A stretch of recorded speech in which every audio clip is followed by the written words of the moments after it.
ఇప్పుడు no cost cough syrup తో 60 రూపాయల విలువ గల ఇన్హేలర్ పూర్తిగా ఉచితం. దెబ్బకి దగ్గు జలుబు మాయం.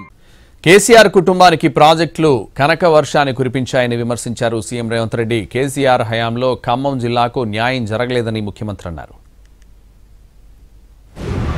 ఎక్కడ కూడా తెలంగాణలో 2 నదీ జలాలు వచ్చేది చాలా తక్కువ.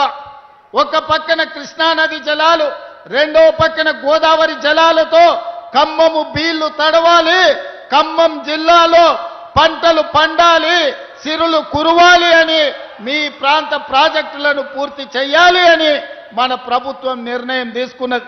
సీతారామ ప్రాజెక్టునే కాదు, ఈ ఖమ్మం జిల్లాలో ఉన్న సాగునీటి ప్రాజెక్టులు 10 సంవత్సరాలు నిర్లక్ష్యానికి గురైనాయి, అవినీతికి లోనైనాయి. కేసీఆర్ ఇంట్లో కనుక వర్షం కురిపించినాయి తప్ప ఖమ్మం బీడు పొలాల మీద నీళ్లు పారలేదు.